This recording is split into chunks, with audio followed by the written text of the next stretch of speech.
Étude de la charge d'un accumulateur au plomb.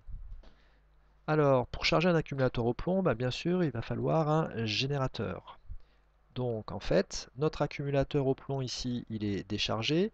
Vous voyez que l'électrode au plomb a été consommée et ici, l'oxyde de plomb a également été consommé. La solution ici est toujours une solution d'acide sulfurique qui est moins concentrée que quand la batterie est chargée. Maintenant, pour mettre le générateur, il faut définir les polarités du générateur, le plus et le moins. C'est très simple. On avait vu quand elle était en décharge que le moins était du côté droite, et donc on mettra le moins du générateur du côté droit et le plus à gauche. Donc en fait, on met le générateur avec les mêmes polarités que la batterie.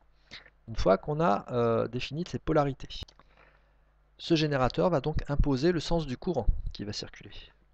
L'intensité du courant I sort forcément de la borne plus, va aller ici, circuler à l'intérieur et revenir par la borne moins. Donc en fait, le sens du courant, c'est celui-là. D'accord? On part du plus du générateur, ici, on revient par le moins. Si on a défini le sens du courant, ça définit également le sens de déplacement des électrons, de circulation. Les électrons suivent le chemin inverse. Et c'est très bien, puisque les électrons pendant la décharge faisaient le chemin de droite à gauche. Là, ils le refont de gauche à droite. Alors ça, c'est très important parce que maintenant, ça veut dire qu'à droite, les électrons arrivant, il n'y a plus du tout d'oxydation, mais il y a une réduction des ions plomb qui vont venir se déposer ici. La réduction des ions plomb, c'est tout simplement la demi-équation qui va apparaître ici, qui est l'inverse de l'équation d'oxydation. Donc j'inverse simplement le sens des termes.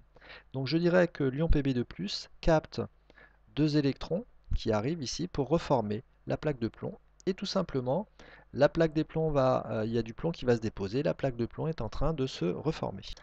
De même, du côté gauche, ici, vous avez de l'oxyde de plomb ici, vous avez les ions Pb2+, excusez-moi, qui vont s'oxyder, de telle sorte que l'oxyde de plomb qui est là va se reformer. Donc, pour ça, la demi-équation d'oxydation, je l'inverse par rapport à la décharge. J'ai donc oxydation de ce côté-là, réduction de ce côté-là, la borne moins ici, la borne plus ici, et maintenant le nom des électrodes. Attention, le nom des électrodes, je vous rappelle que l'anode, c'est là où a lieu l'oxydation. La cathode, c'est là où a lieu la réduction. Or, ici, l'oxydation se produit du côté plus du générateur. Donc en fait, il va y avoir côté gauche une oxydation. Et vous voyez que l'oxyde de plomb se refait. D'accord? Et du côté droit de la cathode, ici, une réduction. Quand on est en cycle recharge, vous avez le moins du côté de la cathode et le plus du côté de l'anode. Et les deux lames sont refaites et donc sont prêtes pour être dans un cycle de décharge. Vous avez donc à compléter ce schéma-là qui résume le cycle de charge de la batterie au plomb. Les définitions sont donc les suivantes. À l'anode, oxydation, cathode, réduction, ça vous l'avez déjà eu en cours. Maintenant, si on prend les demi-équations électroniques, on prend les mêmes que la décharge et on les inverse. D'accord?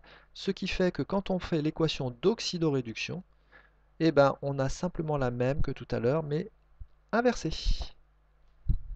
Alors quand on regarde cette équation d'oxydoréduction, on constate qu'on va consommer de l'eau et qu'on va produire des ions H+. Donc on a tout simplement la charge de l'accumulateur au plomb, ça reforme les solides, oxyde de plomb et plomb ici, et ça produit des ions H+ dans l'électrolyte, c'est-à-dire que le pH de la solution diminue grâce à l'apport d'ions H+ ici.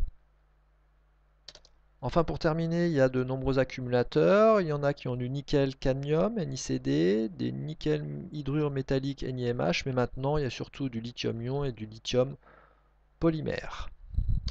Enfin, une dernière chose, des batteries peuvent se mettre soit en série, soit en dérivation. Quand on est en série, on va augmenter la force électromotrice, c'est-à-dire la tension de l'ensemble. C'est ce qu'on fait, on met des piles en série de 1,5 volts, on obtient 3 volts, 4,5 volts, etc. Ou on les met en parallèle, et en parallèle, elles auront la même tension, un peu comme sur les cellules photovoltaïques. Par contre, elles auront une énergie beaucoup plus grande emmagasinée, donc beaucoup plus de capacité, c'est-à-dire d'électrons à fournir.